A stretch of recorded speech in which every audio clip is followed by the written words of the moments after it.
Hello everyone, and welcome to another Bible study and episode review in Shady Oak Ministries. I am of course Shady Oak, and today we'll be going over episode 24 of season 4 of the TV show My Little Pony, Friendship is Magic, the episode Equestria Games. A well-advertised and well-introduced episode going as far back as to the end of season 3, much like the gala episode in season 1.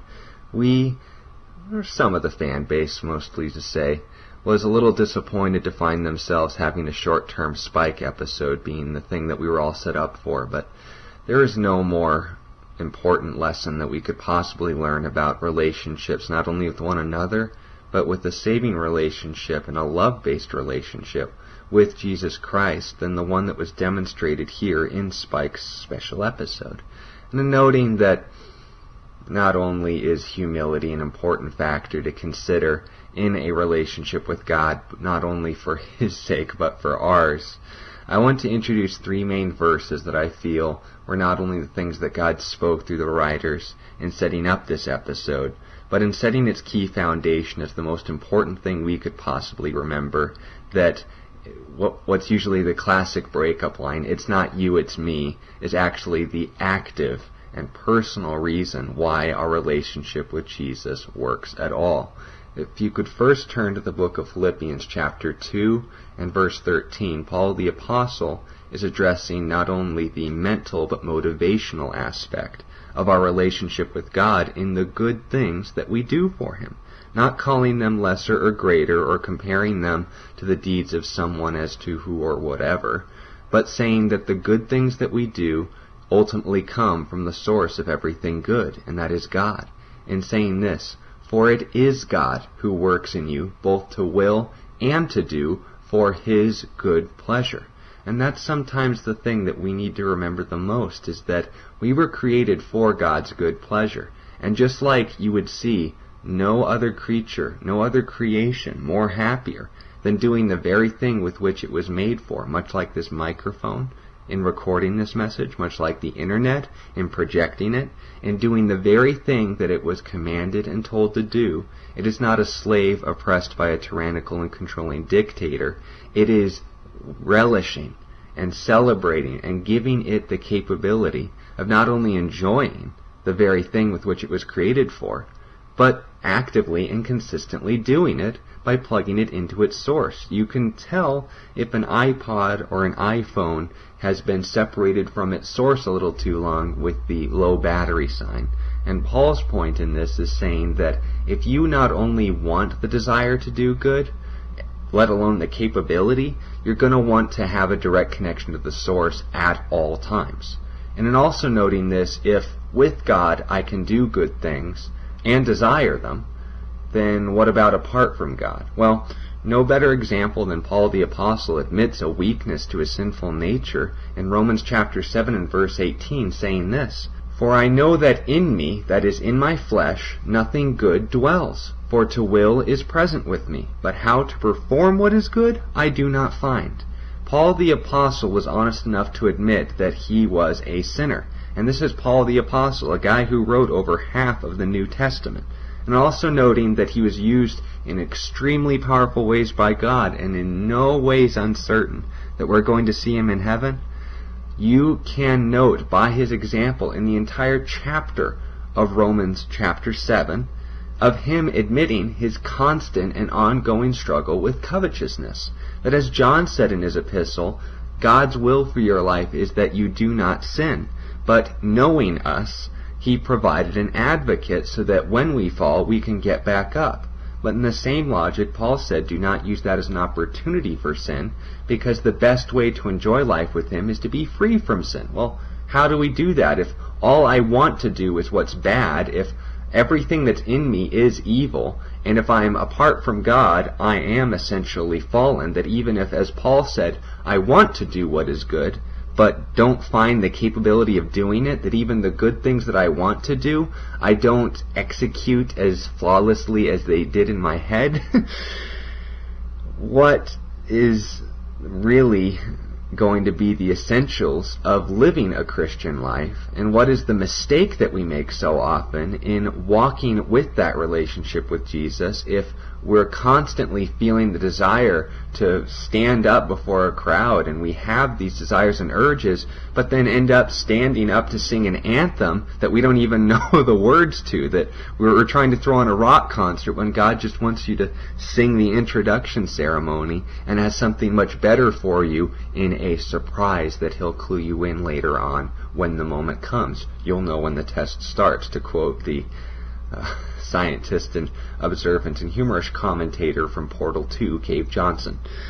But in finishing with the third verse in Galatians chapter 3 and verse 3, he literally calls the churches of Galatia, which included a majority of the churches that he was writing to, who had gotten themselves all wrapped up in trying to do the right things instead of being with the right person.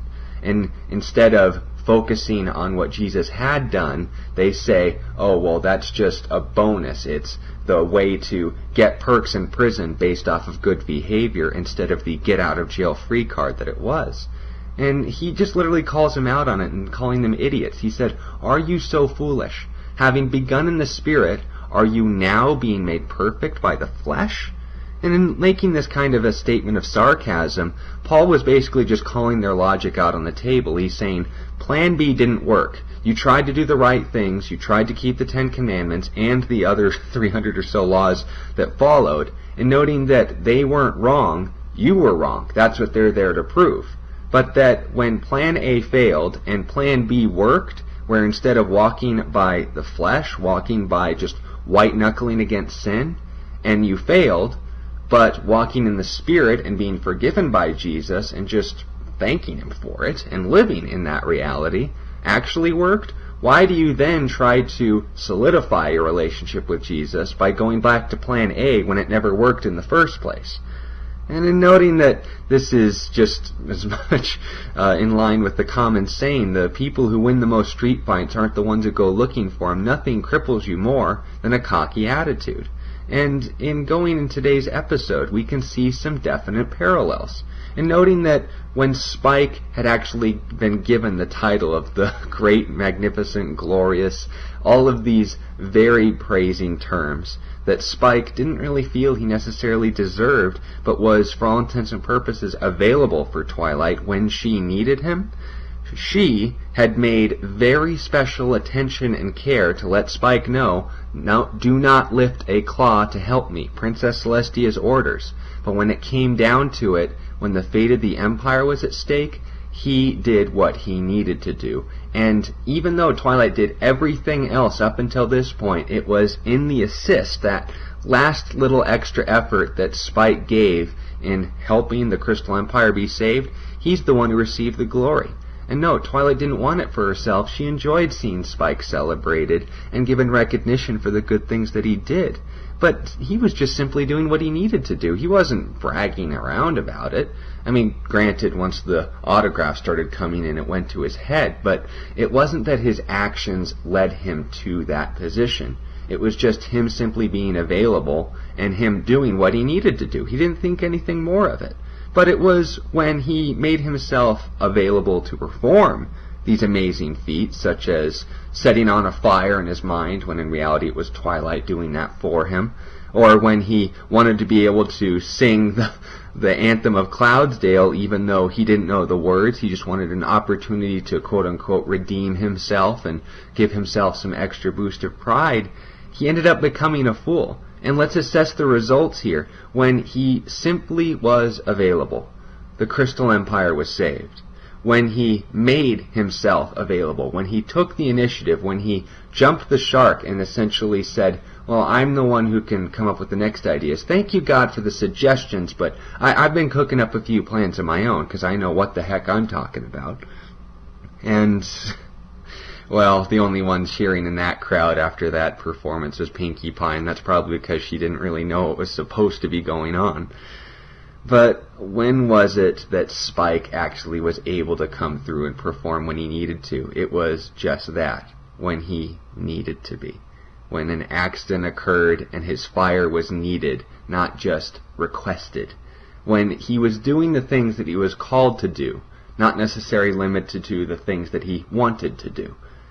He had the desire to help people, but its latency was overshadowed because of his desire to serve himself. But when his needs were put aside, and instead was filled with the desire to simply do what was right for right's sake, that was the key to his relationship, not only with the other ponies, but as well in a beautiful illustration of what an active and personal relationship with God for us is. That it's not the breakup line, but it's the hookup line. And saying that with you and me, God's saying, it's not you, it's me. The good things that you do, it's me through you. And in everything that we do, the more and more that we enjoy a one heart and a fellowship and a union with Him, more intimate than a husband knows with his wife, literally having one soul with the Creator of the universe, and saying that everything that He is now not only a part of us, but becoming more and more a part of us every day. This is what we call the fruits of the Spirit. His nature becoming more of a just natural outpouring of our lives. And a lot of people get discouraged by that in the Acts of the Apostles, and saying like, oh, it seemed just like in the early days of the church, I mean, it was just angels here, miracles and healings there, and, all these divine interventions and stuff. But a lot of people tend to forget that the Acts of the Apostles, that book, and what it was overviewing in the early days of the church, spanned over 35 years, and there were about, say, 7 major miracles. And when you consider the ratio of miraculous interventions that go on in the world today, they're still definitely a part of the works of God in our lives, but seems kind of not really what God's into. It's more of a miracle every day for us to just want to be with Him when those things were originally never a part of us. What's more incredible? A hand that no longer functioned now having strength again, or a soul that was once on its way to hell by default now suddenly turned back to flesh again and seeking after its Creator? Well, what's more miraculous, someone being saved from hell or someone being saved from a shipwreck? One problem can be remedied through time and perhaps some food and water and supplies, but there's nothing that could be compared to the everyday and natural things that God does in and through us all the time. And we think and we want and desire, and these things aren't wrong, to see God do some of the most major things in our lives, but you can't overlook some of the most simple things that God has done in and through you and consider them as little. What does the book of Zechariah chapter 4 say? Who has despised the day of small things? I'm the one who's going to clear this mount. I'm the one who's going to prepare that temple. Who is the one who is going to make sure that Israel's borders remain secure to this day? It was God, not their military. And granted, sometimes He used their military, but when it comes down to it, their track record is nothing short of miraculous, because if my country, the United States, was facing constant bombardment and threats and invasions like Israel has had, you would think that we were in the 1800s still fighting Britain, not in the sovereign waters of the United States of North America. I mean, I thank God that we aren't regularly bombarded by them, but here's the thing.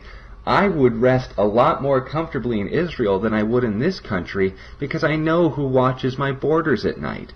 And knowing that the only reason that Israel stands as a nation is less than miraculous, it's the same thing that's true every day, that the very reason I'm pursuing God at all, and the same reason that you feel a need to even listen to these studies for these extended periods of time, and provide me the grace of listening to someone who is no way qualified to share these things. That is God speaking. That is the one who's calling and tugging on your heart, and not only for those who don't have a relationship with Him, but those who do, to pursue Him even further. And God loves giving us these major tasks, but don't belittle some of the biggest things in the spiritual realm that may not look very significant in the physical. Jesus said in Matthew 28, verses 18 through 20, the last thing He audibly said to His disciples before ascending into heaven, He spoke to them saying, "All authority has been given to me in heaven and on earth. So what are your orders? Go, therefore, and make disciples of all the nations, baptizing them in the name of the Father, the Son, and the Holy Spirit, teaching them to observe all things that I have commanded you, and lo, I am with you always, even to the end of the age. Amen. Meaning truly it is so. And in noting that nothing could be more encouraging and hopeful in this Great Commission, as it's called, this great and grand order of not only seeing the greatest miracle ever happen on the face of the earth, that humanity would literally begin its process of redemption from within, and noting that one day the earth would catch up. You can read about that in Revelation 22. But noting that it wasn't the fact that they would be given all the right words, or rather, they wouldn't have all the right words to speak these things, they would be given them.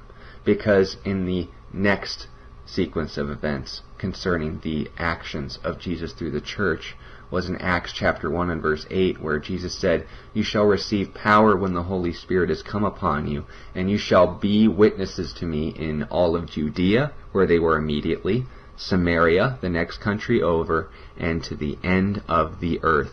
It wasn't the disciples' spiritual prowess and just dominant capabilities and their charisma and ability to just win over crowds with, even their gestures and the way that they enunciated and these proper understanding of human psychology and calling and all of these programs that are still being used and active in the church today. It was nothing to do with that. It was the presence of God's Holy Spirit, who is just as much God as Jesus and the Father is.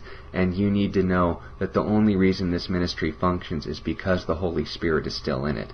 You need to know that the only reason that we pursue God on a daily basis is the proof and very reason that God hasn't given up on you yet. And it's the very reason that this benediction has always ended the same. If you have questions concerning this study and want to be better equipped to give a reason for the hope that's within you to those who are searching for hope for life, even through methods as odd as My Little Pony, ask questions below. I'm more than happy to answer them, because God's the one who gives the answers. He's the one who wrote this book. I think He knew the motivation as to why He was reading it. And as long as we listen, and as long as we seek counsel and fellowship with others, there are those who've been given special gifts, as I am fortunate enough to be able to share them with you.